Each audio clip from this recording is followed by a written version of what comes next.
if you thought by now that you would be married with however many children, a dog, a cat, a house, and it hasn't happened yet, it can be so painful. It can feel like a failure. It can feel like time is running out. You might be isolating yourself from your friends who have moved along to these milestones because you just feel so sad and almost bitter when you're around them because it's not happened to you yet. You might dread having that social media scroll because you're just seeing all of these engagements, marriages, baby showers, and all these things, and you're thinking, why has it not happened for me yet? And I really do want to validate that feeling because it is incredibly hard, and it's hard, and sometimes you can get resentful. You're like, God, how come it's been so easy for this person and it's not been easy for me? Like, why has it taken this long? Is it ever going to happen for me? And you just feel full of worry and fear and scarcity, and it robs you of the joy of the magic of now, like today. Because, right, quantum physics, like, we literally only have now. Like, to worry or be regretful of the past and be so anxious about the future just doesn't actually make sense in terms of quantum theory, right? Because it's like the time that we have is now. And to some degree, time is relative, right? Because you can stretch a day, like if you do a day trip and you see various places, it can feel so long and rich, and that day can feel so full. And then you can waste a day just watching TV all day and it can feel like, oh, no time at all. So like, there's this thing that we do when we're worrying about time, when we just obsess over like what we don't have, and it really robs us of the joys and stuff that's around us. And like when I was learning how to drive, right? My instructor said to me, remember that your hands go where your eyes go. So if I'm looking at the pavement, woo, I'm going to swerve the car this way. And I really think the same thing goes for our mindset. So when we are constantly, thinking, our eyes are just thinking about what we don't have, looking at what everyone else has, comparing, our whole body's going to go like that as well. We're going to feel dejected. We're going to feel discouraged. And it's going to be really hard to just enjoy life and to see the beauty of what we have today. And I'm not personally of the belief that God gives you these gifts, these blessings when you're ready. Because I know some people who got married very young and they're having amazing, fantastic marriages, but boy, did they have a lot of issues to get through together and themselves. So it's not that I think that this time is like a training period to show that you're worthy of a relationship or whatever the gifts God wants to give you. And of course, we know that we're not entitled to marriage or to children, but we are, children of God, and God loves us. And He, like any really good father, wants to give us what we desire. So I do also have the belief that if it is God's will for us to be married, it will happen. But of course, God is also inviting us to be present now, to be present here and now, and to enjoy today. And I think when you're saying yes to a life you didn't plan, because maybe the timeline was getting married at 27, having your first child at 28, getting the house at 29, like all this kind of stuff, and it didn't happen. And it hasn't happened yet. And maybe you are just feeling really low about it. I want to encourage you that maybe, and that's like big maybe, big caps underlined, you are right where you're supposed to be right now. And I know that can feel really hard to hear because you're like, but I don't want to be here right now. But maybe you're being invited to really look at the beauty that's in your life. So for example, with me, I am so blessed to have children in my life that I absolutely adore and who I am learning to be a better role model for. Like, I read this study recently that said a child's ability to flourish, the one factor of this is that they have at least one adult in their life. It does not need to be a biological parent who is there for them, who's a good role model, who's a stable, secure presence, encouraging presence, and someone who has good boundaries, good delineation between the fact that you are the adult and they're the child, and who treats them that way and who really makes them feel loved and safe and cared for. And I thought that was really beautiful, and it made me realize, gosh, because I think sometimes I had this mindset of, yes, these children are lovely in my life, but they're not mine. And I had this weird separation in my mind that like, well, they're not my children, so like I can't have an impact on them. And then I realized all the people who've had an impact on me, mentors, my godmother, like these people who really shaped who I am and who I was. And I was like, oh my gosh, I've never taken a second to really be like, I can be a good impact. And maybe for some of the children in my life, I might be that one person that they really feel safe with. And I've had this time to really learn about, boundaries of children, understanding how to talk to toddlers, teenagers, and it's been such a gift for me, to the point where not only am I at the stage now where I'm like, I am desiring children so much. I know that you need a husband first, but I also feel ready. I'm like, God, I believe that if you gifted me with a family, that I would be such a better steward now than I would have been 10 years ago. And there's something in that that's actually really exciting. And me and my niece, we were watching a rom-com recently, and at the end I was all like, oh, that was so good. And she said to me, but don't you find it really sad? Don't you feel really lonely after watching a rom-com when you're single? It makes you realize how alone you are. And it really was like, wow, what a mindset highlighter, because I came out like, I'm so excited. Oh my gosh, my next first kiss. Oh my gosh, when I meet that man and I got butterflies and we go out on a date. It made me buzz, it just genuinely excited me. While for her, she was taking it in the negative way of oh, I don't have that. So she was watching it from a place of scarcity, while I was watching that from a place of anticipation. I was like, oh my gosh, that's what's to come. How amazing. And I'm not saying, I know that real life is not Hollywood, but there's an element of this. And I'm like, yes, I really want to romanticize my life, and I want to live this time to the fullest while also being joyful. I realized I had no hobbies. I have interests and I have things I do, and I love the work that I do, and I do charity work and things I really pour into, but I don't necessarily do things just for the sake of doing. It always had to be productive, right? It always had to be well, maybe that's going to be good for my portfolio, for my CV, maybe that's good for raising money for the charity. Well, now I've started horse riding, which I absolutely love, and I do it just because I love it. It's not, I don't know if it's the best fitness. I think it probably is. Definitely good in terms of equine therapy.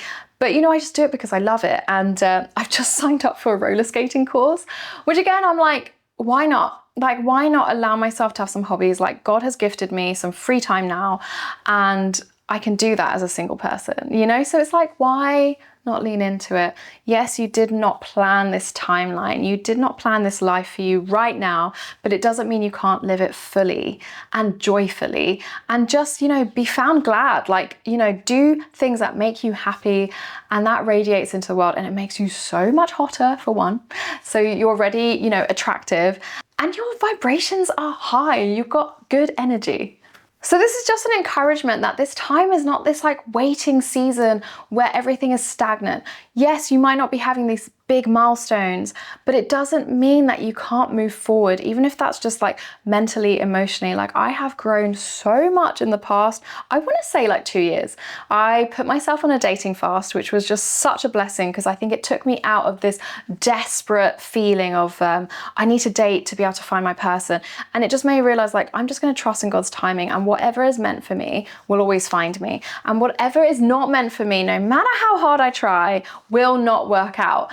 Just having this real faith that if it's meant to be, it'll be. And of course, I'm not going to lock myself in a hole and not go out and expect to meet my husband. I'm not saying that, but it's this element of trust. And when I went on this dating fast, I was just able to just focus on myself and be you know what?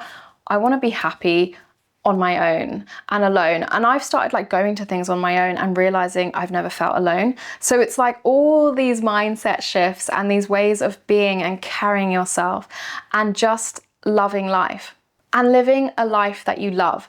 I've been doing a gratitude journal every day, 5 things, and it's made me realize the tiny little things that just make my life so much happier for that day. The weather, nature, a lovely coffee, a good snack, all these little mundane things that actually build up your life and build up a happy life. I was just sitting reading, and then my nephew gave me a kiss on the shoulder, and it was so nice. And I was like, to feel loved, or to feel the sun shining on you and be that warmth is from God, literally from the sky to my skin. And that's just amazing. And I'm getting to the point now as well, like I recently bought an SUV car, and I always thought I had to wait until I had a big family to get the SUV car, right? Because I was like, oh, it just seems silly as a single person to do it.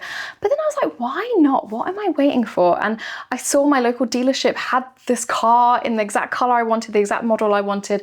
And you know what? Since I've had it, since last October, it has been such a gift for my family, for my friends, for me. I've had the most amazing road trips in it. I've been able to be very hospitable, giving people lifts. The kids in my life love it because it's so big and spacious, and it has just been amazing. And it's almost like I bought this big thing, scared that I wouldn't fill it, and it filled itself. Like I didn't have to worry about not having anyone or anything. Like it has just been so useful.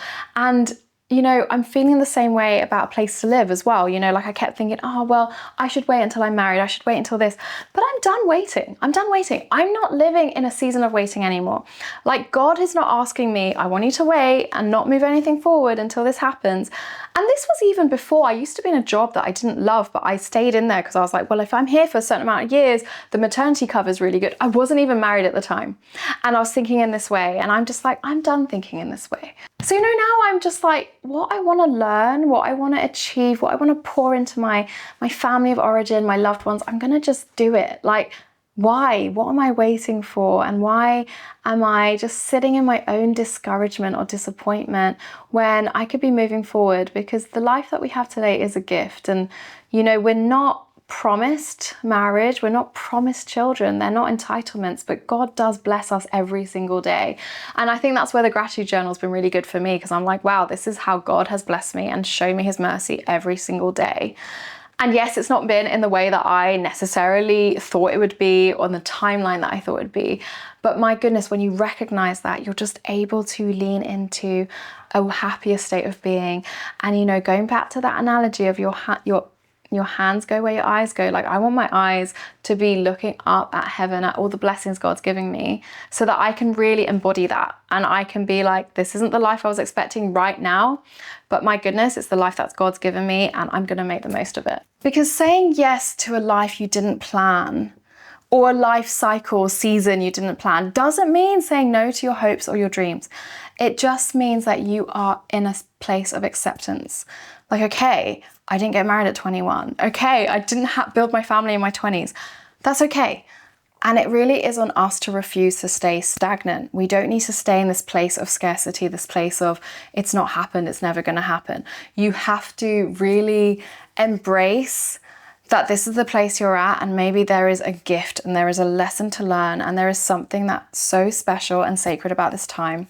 Because this time, this life is not a placeholder. Like it's happening right now today. So I am saying this for myself as much as for anyone, is that like I want to live my life with purpose, and I want to live my life on purpose. And I'm just done with waiting. Like I feel like I've spent years waiting for something to begin. And I really do think recently I have gotten to myself in such a good place where everything is just exciting, and everything is a chance and an opportunity to serve, but also to receive and to grow into the best version of myself. And it's so funny because every so often I'm like, wow, I wish I knew this 5 years ago, 10 years ago. Like I wish I was in this state then when I had this opportunity, or when I was with this person. And I'm just like, no, I'm not doing that anymore. Like I'm not going to reason with my past self or bargain with my future self. Like I am myself today. And it's such a gift that like I got here now. And I know it sounds kind of lame, but like not only have I built a community for myself, I've also really begun to advocate for myself and to genuinely be like, I am my own biggest advocate, my own best friend. Like I have so much self-compassion now and so much love for myself. I'm like, you've been through a lot and you've gotten through a lot, and wow, like look where you are. And I think sometimes it's quite nice to do that. And I'm not saying that we should go around being like, everyone pity me or validate me or like tell me I'm great. But sometimes it's okay to do that, to really look at yourself and be like, you got through a lot this year. You got through a lot the past 2 years, 5 years. And look at where you've come. And even if that's not like a worldly being able to look at where, you know, you've come, you're like, you've survived that. and you're thriving and you're smiling and you're here.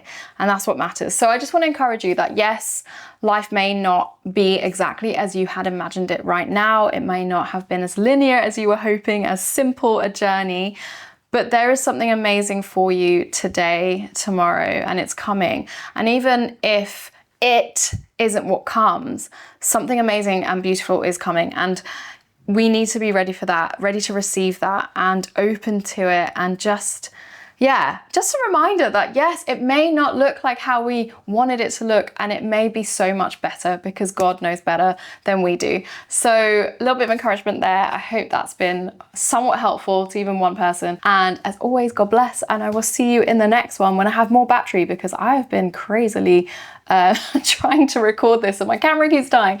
Okay, speak to you soon. Bye.